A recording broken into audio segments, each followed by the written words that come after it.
Baik, yang pertama ada jenis-jenis budget bahan mentah, di mana terdiri dari 4 jenis. Yang pertama ada budget kebutuhan bahan mentah. Budget ini disusun sebagai perencanaan jumlah bahan mentah yang dibutuhkan untuk keperluan produksi pada periode mendatang. Kebutuhan bahan mentah diperinci menurut jenisnya, menurut macam barang jadi yang akan dihasilkan, serta menurut bagian-bagian dalam pabrik yang menggunakan bahan mentah tersebut. Yang kedua ada budget pembelian bahan mentah. Budget ini disusun sebagai perencanaan jumlah bahan mentah yang harus dibeli pada periode mendatang. Bahan mentah yang harus dibeli diperhitungkan dengan mempertimbangkan faktor-faktor persediaan dan kebutuhan bahan mentah.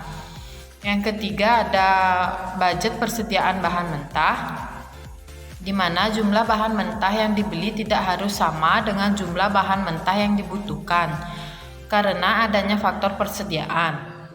Budget ini merupakan suatu perencanaan yang terperinci atas kuantitas bahan mentah yang disimpan sebagai persediaan. Yang terakhir, yang keempat, ada budget biaya bahan mentah yang habis digunakan dalam produksi. Sebagian bahan mentah disimpan sebagai persediaan dan sebagian dipergunakan dalam proses produksi. Budget ini merencanakan nilai bahan mentah yang digunakan dalam satuan uang.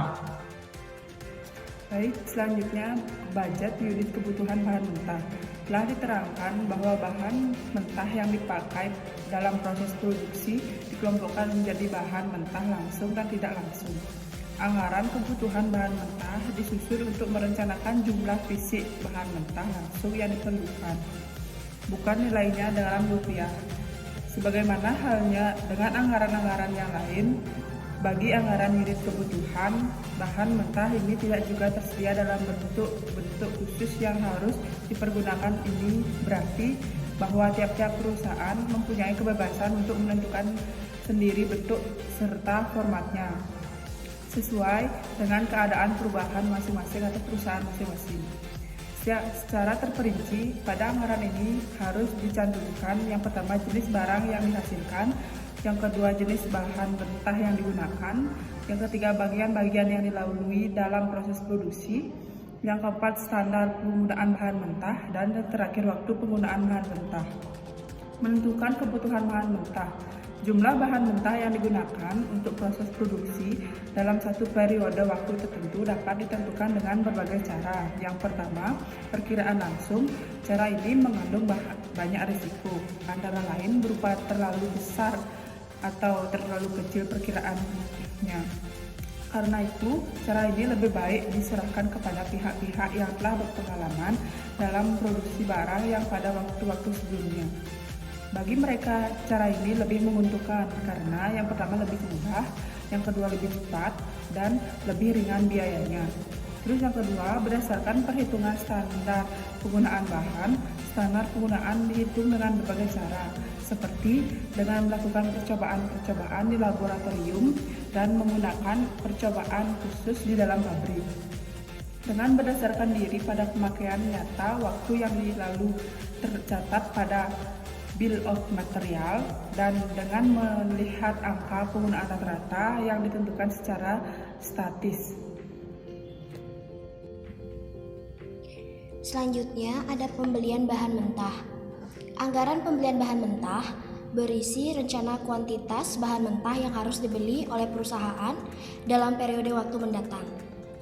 Apabila jumlah bahan mentah yang dibeli terlalu besar, akan mengakibatkan berbagai resiko seperti bertumpuknya bahan mentah di gudang yang mungkin mengakibatkan penurunan kualitas, terlalu lamanya bahan mentah menunggu giliran diproses, atau biaya penyimpangan yang menjadi lebih besar. Apabila jumlah bahan mentah yang dibeli terlalu kecil, akan mendatangkan risiko berupa terlambatnya kelancaran proses produksi akibat kehabisan bahan mentah. Jumlah yang menjadi lebih besar. Apabila jumlah bahan mentah yang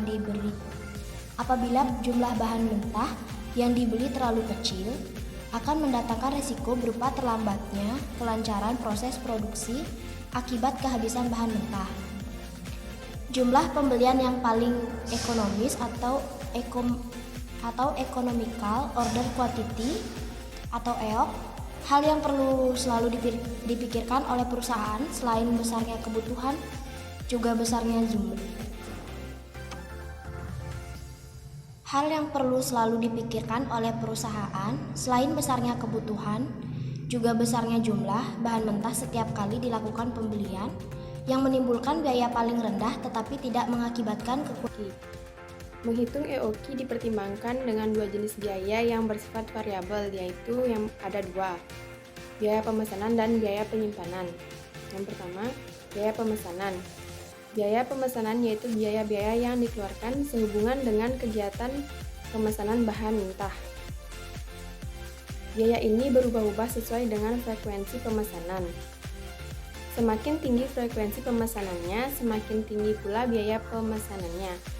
Sebaliknya, biaya ini berbanding terbalik dengan jumlah atau kuantitas bahan mentah setiap kali pemesanan. Hal ini disebabkan karena semakin besarnya jumlah setiap kali pemesanan dilakukan, berarti frekuensi pemesanan menjadi semakin rendah. Seperti biaya-biaya persiapan pemesanan, biaya administrasi, biaya pengiriman pesanan, biaya mencocokkan pesanan yang masuk, biaya mempersiapkan order pembayaran. Yang kedua ada biaya penyimpanan. Biaya penyimpanan ini yakni biaya-biaya yang dikeluarkan sehubungan dengan kegiatan penyimpanan bahan mentah yang telah dibeli.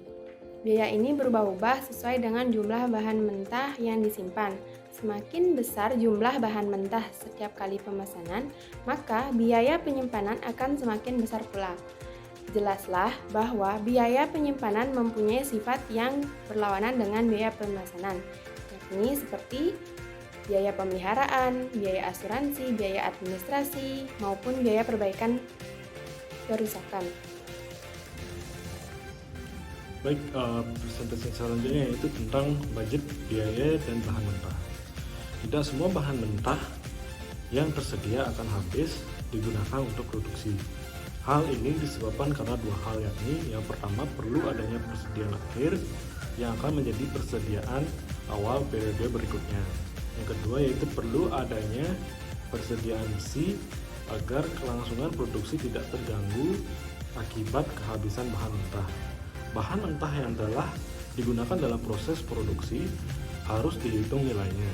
Rencana besarnya nilai bahan mentah yang habis digunakan dalam proses produksi dituangkan dalam suatu anggaran tersendiri disebut anggaran biaya bahan mentah yang habis digunakan. Manfaat disusunnya anggaran biaya bahan mentah yang habis digunakan antara lain yaitu yang pertama untuk keperluan produk hosting, yakni perhitungan harga pokok barang yang dihasilkan perusahaan. Yang kedua untuk keperluan pengawasan penggunaan bahan mentah. Pada dasarnya, biaya bahan mentah adalah nilai rupiah dari jumlah satuan atau unit bahan mentah yang diperlukan saat proses produksi. Jumlah satuan atau unit bahan mentah yang digunakan dapat diketahui dari anggaran unit kebutuhan bahan mentah, sedangkan harga belinya dapat diketahui dari anggaran pembelian bahan mentah. Dengan demikian, data dan informasi yang dibutuhkan untuk menyusun anggaran biaya mentah adalah yang pertama, rencana tentang kebutuhan bahan mentah untuk menjalankan proses produksi dari waktu ke waktu, kualitas dan kuantitas. Yang kedua, rencana tentang pembelian bahan mentah dari waktu ke waktu. Dan yang ketiga, metode akuntansi atau pembukuan yang dibagi menjadi tiga, yaitu metode first in first out atau FIFO. Yang kedua metode last in first out yaitu LIFO, dan yang terakhir metode moving average. Selanjutnya yaitu kesimpulan. Nah, kesimpulan dari pembahasan kali ini yaitu dalam suatu perusahaan bahan mentah merupakan salah satu elemen yang penting karena bahan mentah menjadi dasar berlangsungnya suatu produksi. Perusahaan harus selalu mempertimbangkan secara masak sebelum memulai suatu kegiatan produksi.